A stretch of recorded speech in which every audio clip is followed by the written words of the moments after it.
everyone, welcome to our Crazy Life Scotland. It's Fiona here, and this video is going to be a little bit about measuring your levels of ketosis. How do you know how well you're doing basically on your ketogenic diet, if you're eating the right foods, if you are actually in ketosis, and if so, what level? So first of all, let me just touch briefly on what ketosis is, in case you've not watched any of my earlier videos or in case you're new to the ketogenic diet. Basically, ketosis is when your body has used all of your stored glucose, which is stored in your liver as glycogen. Once your body has used all of that and it's not got any glucose left to burn, it says, oh, I've no sugar left to burn, but I still need energy. What am I going to do? And it realises that there's plenty of fat in your body, and your body can very easily run on your stored fat. It burns your own body fat, which is how you end up losing weight basically, and how you end up a lot healthier. So when your body's not using glucose to burn, it's using fat to burn, it produces what's called ketone bodies, and it's measuring these ketones that helps you know whether you're in ketosis or not. Now there's a few different ways to measure your ketones. The cheapest way and the least accurate way is to measure the ketones that are in your urine. Now to do this, you buy urine strips from anywhere. You can get them from a chemist, you can get them from Amazon. They're dead cheap, and you basically pee on the stick, and then there's a little strip on a little absorbent pad, if you like. It's a bit like doing a pregnancy test. A little absorbent pad, and that will change colour according to the amount of ketones that you've got in your body. And there's a scale on this imaginary cylinder here that I'm holding. There's a scale on there that shows you, depending how dark it is, you compare it, and that tells you whether you've got a low, medium or high level of ketones in your urine. Now, like I say, that's the cheapest way to do it. It's not the most accurate way though, it's the least accurate. It lets you know that your body is producing ketones. However, it doesn't let you know how well your body is actually using them for fat burning. If your ketones are spilling out into your urine, it basically means that not all the ketones you're producing are being burned.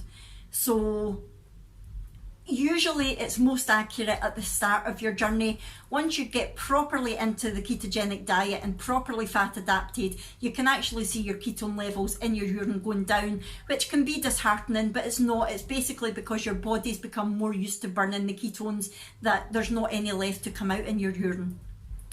The next way to measure your ketones is through like a breathalyzer, if you like they use in the police. If you've been suspected of drink driving, you blow into the tube and it gives a reading, but instead of giving a reading for alcohol, it gives a reading for ketones, and it basically measures the acetone that's on your breath, which is an indicator of how many ketones that you've got in your body. Again, it's not the most accurate way, but it is more accurate than using your urine. But it's also the middle of the road price wise for measuring it. I've never tried doing that, I have to say. I've never used the breath meter to test my ketones.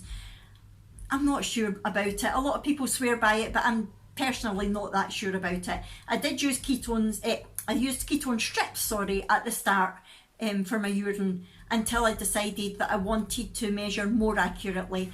And then I went to the most accurate method, and by far the most expensive method, which is measuring the ketones in your blood.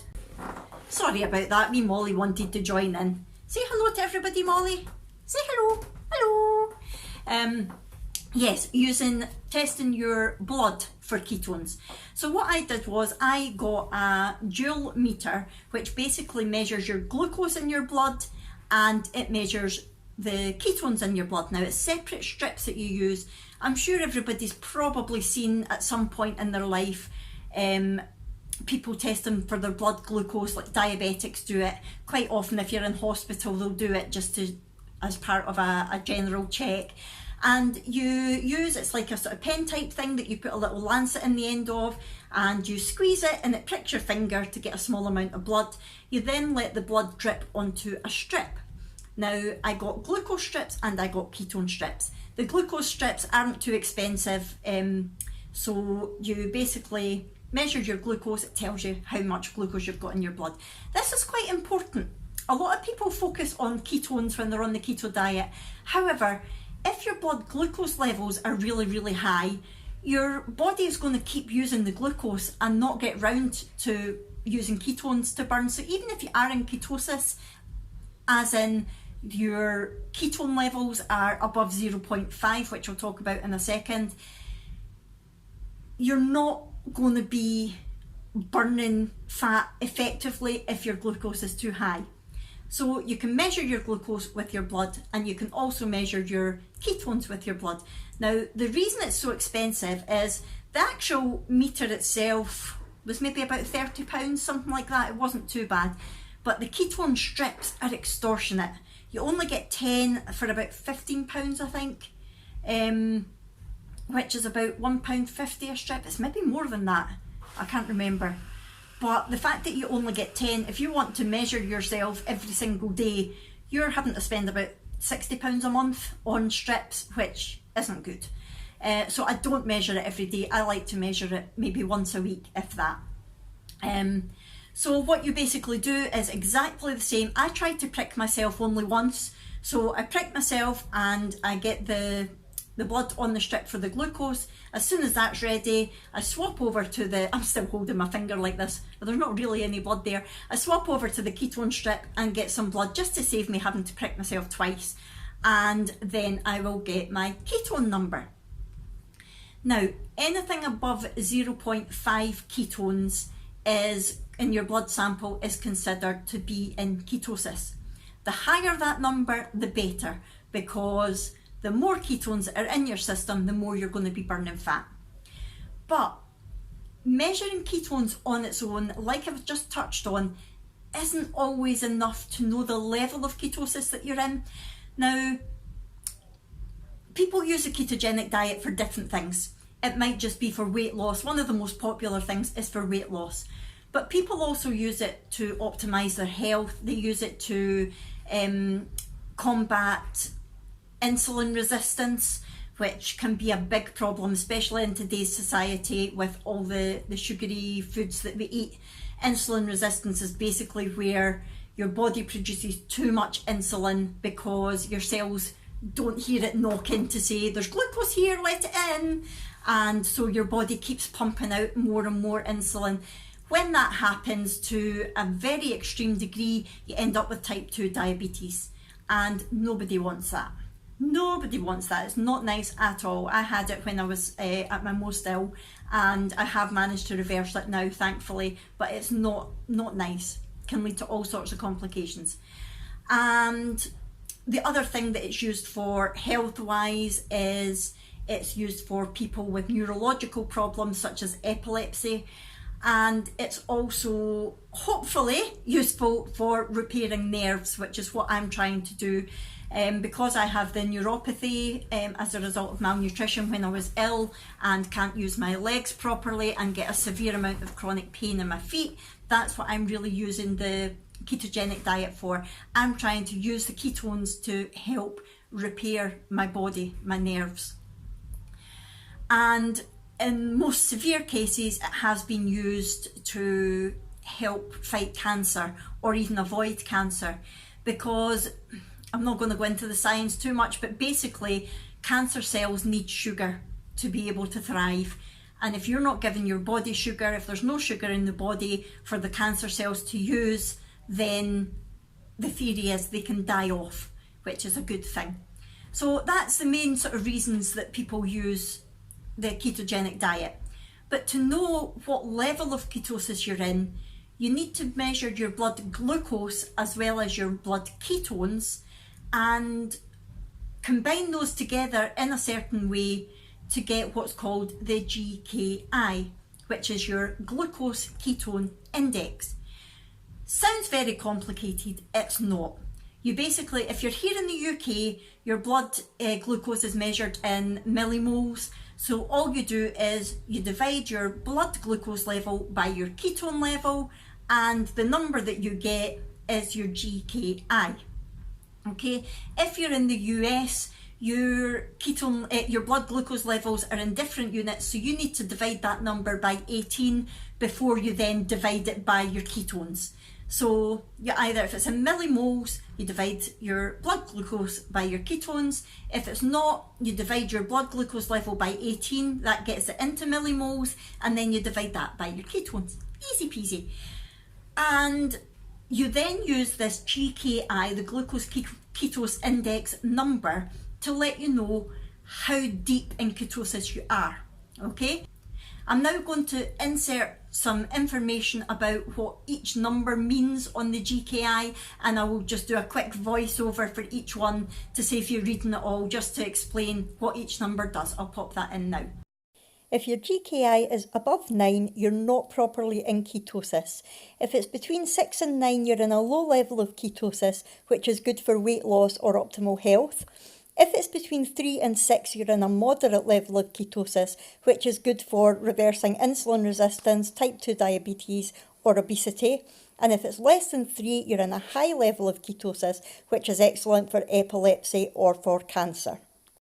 Right, so basically that gives you a good indication of whether you're in ketosis for weight loss, whether you're in ketosis for sort of health benefits, or whether you're in the highest level of ketosis possible, which is really going to do your body a whole load of good and can be used as a sort of cancer treatment or prevention. Now, I've not done my GKI this week, so I'm going to go and do it just now, and I will come back to you with the numbers and then explain what that means. I just tested my blood glucose, which was 5.7. Now, I don't understand why my fasting blood glucose is so high. I have fasted at the moment for 16 and a half hours. It was 5:15 when I finished eating last night, and it's now 10:45 in the morning. So 16 and a half hours fasting, and my blood glucose is still 5.7. It shouldn't be nearly as high as that. Really going to have to keep an eye on that. I'm not sure if it's because I am still very insulin resistant, but I'll do a few experiments probably over the next few weeks, maybe when I get back from my holiday, to see if there is anything specific affecting it. So my blood glucose was 5.7, I'll pop that up here, and my blood ketone level was 2.7, which I was really happy at. That's really lovely and high. That means that I'm definitely doing my diet right. I'm getting myself my ketone levels nice and high. However, because my glucose level is so high, that can affect the actual level of ketosis that I'm in, which is why we use the GKI.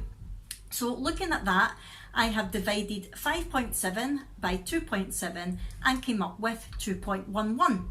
So I am basically in a high level of ketosis according to the scale that I've just read out to you. So that's excellent. That's where I want to be, because I'm doing it not for weight loss but for my neurological health. That's exactly where I want to be. So I'm really happy with that. I still want to try and get my blood glucose down a little bit, but I'm very, very happy with the fact that my GKI is 2.11. That's fantastic news for me. So there we have it. That is how you measure your ketone levels. That explains what the GKI is and why it's used and how you work it out. Hopefully this has been of use to some of you. If you've got any questions at all, please don't hesitate to ask. Just leave them in the comments below, or you can always email me. My email address is in the description box, or send me a message on Instagram, which is also in the description box below, and I will always get back to you. If you found this useful, please subscribe if you've not already, and hit the wee bell button. The bell button's changed on YouTube now. Have you noticed that? When you hit it, you then have to say that you always want notifications. It used to just have the wee bell filled or not filled, but now you need to say you always want notifications, so that you always know when the people you're subscribed to, like me, are putting up a video. Right, thank you so much for watching this video, and I will see you in my next one. Bye.